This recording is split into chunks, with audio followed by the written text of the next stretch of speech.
Welcome back, ladies and gentlemen. Today we're gonna have a look at some of the characters that you can farm early in the game and set yourself up to take on all the other challenges and other harder nodes that you come across, so you can start farming some of those better characters. Please remember that this game is still in early release, so it's not released all around the world at this stage, so some of this information may change when the game does come out. Regardless of that, the concepts will still be the same anyway. The first thing that I will say though, there are 52 characters to start the game. You don't need to unlock all of these at once. The main reason that you really want to restrict it to 5 good and 5 evil to start with is mainly because of resources. You don't get enough of the gear and gold and all of those sorts of things to really develop those characters too far. So unlocking too many and trying to level them all up, you'll find you're going to run out of gold, especially very quickly, and farming the gear can take a really long time in this game. So if you are a free-to-play player, this will help you out a lot just to narrow that focus so that you can get the most out of the characters that you have. Now in this game, the one thing I realized pretty quickly is that there are only 3 leaders that I can see in the early game, so building a team around that leader is going to be quite difficult early on in the game. It's going to be something you'll develop down the track as you're able to unlock other characters in some of the harder nodes. But what this game does really well is there is a lot of synergy between either 2 characters, or some of the abilities that a character might have will help out a particular squad or a particular type of character. So the first thing we'll do is have a look at some of the leaders that we have and how to build around them. The first one that we've got here is Aeon. Now she's one of the ones that you'll get for free at the start of the game, so the 3rd character that you'll get along with Strider and Frodo. The only problem with Aeon is she is built to really synergize with Rohan only. Unfortunately, you can't really get a lot of Rohan characters near the start of the game, so she's probably going to be just one of those characters that will support some of those early game teams that you will have. Now, I'm not going to go through all of the moves and everything like that because you're going to get so bored if I start reading things off the screen here. But building her up won't be a bad idea at the start of the game, simply because once you are able to get a Rohan team, I think they will be one of the meta teams in this game because they look like they will be able to do a lot of damage. She's also farmable early on, so that's another bonus for this character. Next up is Strider, who is another free character you get at the very start. Strong leadership ability, however he does really cater to the hobbits. He also has synergy with the Road to Rivendell team. However, currently in the game, the only Road to Rivendell team are also the hobbits, so they will benefit from all of these stats, which can make them a very strong team if you get them all. Unfortunately, there is a bit of a paywall for some of those hobbits at the start. There is an early pack that you can get that will allow you to have Frodo, Merry and Pippin all up to 3 stars. However, you can't unlock Sam until you get his adventure, which you won't be able to access until level 25 to start farming him, and it will take you a little while before you get through enough of those nodes to unlock the character as well. So the only real good part about this is that Pippin is farmable early, and obviously you get Frodo for free as well at the start of the game. So at least you have 2 companions that do work under this leadership, and it isn't a bad starting team to start to build around. The best thing about Strider is that you can actually farm him all the way to 7 stars without even realize that you're doing it, simply because of the way that you have to farm him.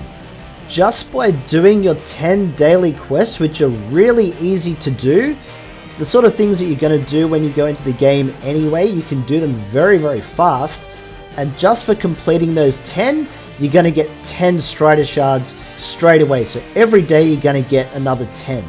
So over a couple of months maybe, you will build up enough of these to get him to 7 stars without even trying. But on top of that, just to make it even easier, You also have him in the quest section of the game, so the natural progress through the game, which you're probably going to be monitoring anyway for all those achievements, you're going to get even more shards for Strider there. So it won't take you very long to get him to 7 stars anyway. Now the first one that you will be able to farm is Pippin. And the best thing about him is he is actually a healer as well, which is very important on any of these teams. Now, even though he does synergize better when Merry is in the team, he's still one of the characters that I see in so many of the arena teams, even without any of the other hobbits in there. But this will be the 4th addition to your team that you can get pretty early on. He is farmable in some of the early guild missions. So even if you're not the sort of person that likes to be in a guild and do a lot of the team stuff, set up your own guild, put it on invite only so you can just be in there by yourself, so you have access to those guild missions, because there are so many characters in there that you're going to need, and they're so easy to farm as well. The one thing about the hobbits though, they really are designed to work under Strider's leadership, because they do get that stealth which does protect them. Otherwise they can die pretty easily. So both Pippin and Frodo can be vulnerable if Strider is not the leader. For the 5th member, another one that you're going to be able to pick up essentially for free pretty early on in the game is Aeon. Now you'll unlock him as soon as you complete the first hard node of the light campaign, so you may as well use someone that you've just picked up and unlocked so easily. And being in one of those earlier nodes, if you do want to farm him up to higher stars, you can do that as well. But just be aware that this character here, again, will not be as useful until you can put him in an all Rohan team. But just from some of the damage that this guy looks like he can deal out, he will be a good character to be using later on. So an early start on him wouldn't be a bad thing anyway. Now once you get to level 18 and you can open up some of the stores, you'll start getting some other characters that you can spend some of those in-game tokens on to unlock. Now some of those don't unlock until you get to around about level 25, I think it was. But once you get there, there are some really good characters that you can unlock. The absolute MVP for the good team is Halberan. Now this guy you will get in the challenge store. These tokens can be harder to come by, but don't do what I do and spend them on someone else. Because you'll have some more of these early on, use them for Halberan. This guy can taunt, he can heal, and he can hit pretty hard. In Arena, this has been one of the early game ones that I've had so much trouble when he's in the team trying to defeat. He's not farmable anywhere else, so make sure you take advantage of this whenever you get him in the challenge store. Now for the Shadow team. When you get to the guild campaign, the very first one you're going to see there is Ugluk. Now once you complete that one, you will unlock him straight away, so essentially another free one that you don't have to farm. The best thing about this is you can farm him all the way up to 7 stars pretty easily, because there's no limit with the guild energy to how many times you can farm this per day. Whereas with the standard story modes for Light and Shadow, you can only do this 5 times per day unless you refresh with crystals, which you really want to try and avoid doing if possible. The best thing about Ugluk, he is the perfect blend of leader and also synergy with his team. But the only thing that's stopping me from promoting him to 7 stars is that 500,000 gold that I need. I've only got 10,000. So gold is definitely going to be a problem as you get into this game, whether it's for gear or abilities, leveling up, all that sort of stuff costs a lot of gold as you get into it. But Ugluk is definitely one worth investing in, mainly because you can almost build a full Isengard team around him in the early game. His leadership ability actually allows the whole team to be able to heal. As soon as one of the Isengard team members puts a Bane or a debuff on the opponent, it will automatically trigger a heal for everyone in the team, even if they're not an Isengard squad member. Then as you level this ability up, he also does increase the max health of all of his team, which is always going to be helpful. The other thing about Ugluk is what I was talking about before with synergy with other characters in the game. He does have a move here that will call one of his other members into battle with him, and together they can pack quite a punch. So the other member is actually Morhoth. I don't know if I pronounced that properly. I probably butchered it completely, but that's what I'm going with right now. This is something that the game does really well, where it pairs two characters up together, where they can do extra damage or assist each other in some way outside of the normal leadership of the team itself. Now that brings me to the next member of the team, which is actually Morhoth himself. This guy is great for damage, and he can also heal himself too, which is quite handy if he does take a little bit of a beating. But more importantly is his synergy with Ugluk as well, because he has his own move where he can call Ugluk into the fight. And he can do that every 3 rounds, which means those two can really pair up nicely and do a lot of damage.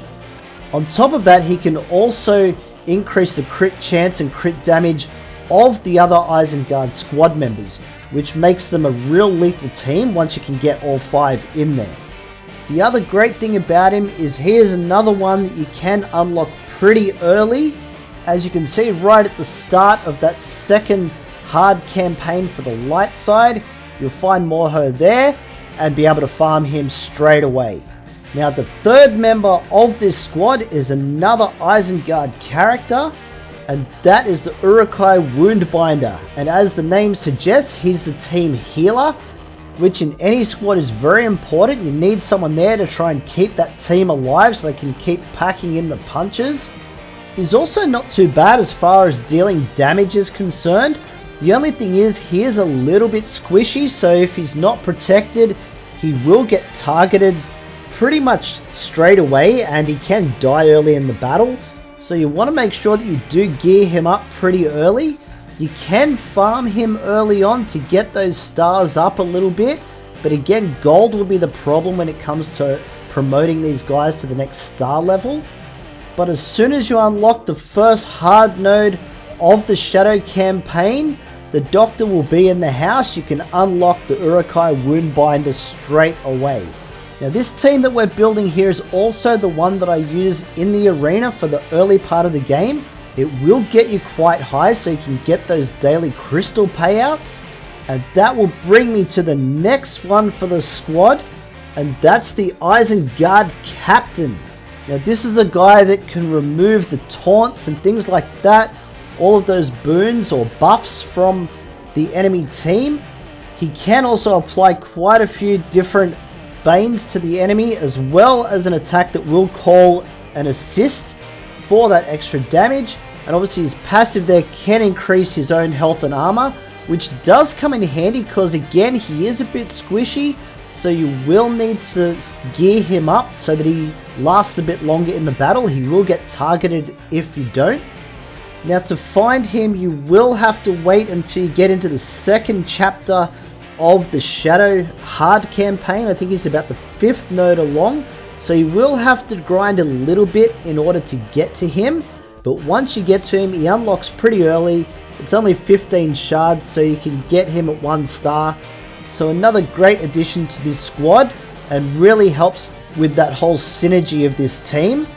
Now for the final member of the Isengard team, ideally would be the Urukai Warmaker.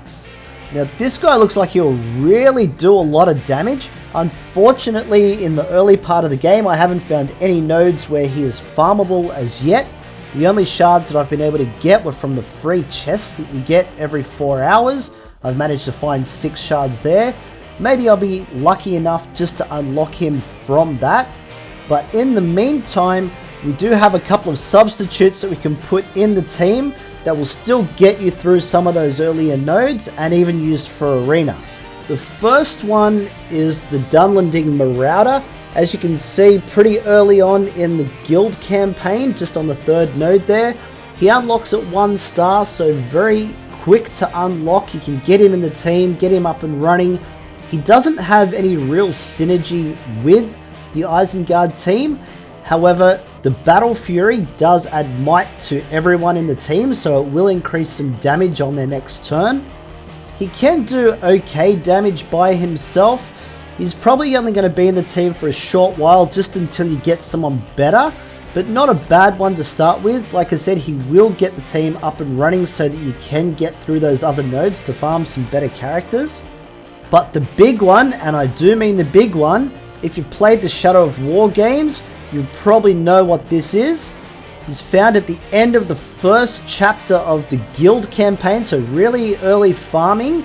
That is the Urukai Ironhide. Now he does unlock at 3 stars, so you do need to farm 100 shards just to be able to unlock him, so he will take a little bit longer than the Dunlending.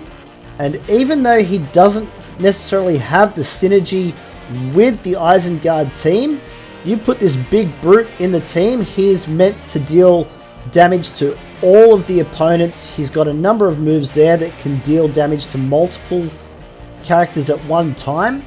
So being able to gear him up early, it's not a bad thing. He will still work in that team because he can just deal a lot of damage.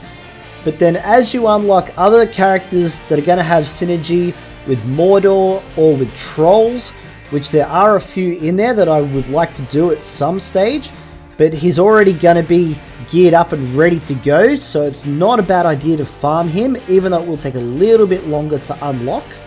So these are some of my early game characters to start farming, just so that you can close that focus in a little bit, so you're not wasting too many resources on too many characters. Now, because this game is not out in all markets just yet, let me know in the comments below if there's anything that you want to see in particular that I might be able to make some videos on. Other than that, guys, don't forget, like and sub, you know the deal. We've got plenty more Heroes of Middle-earth videos coming your way, so don't miss out, and we'll catch you in the next one.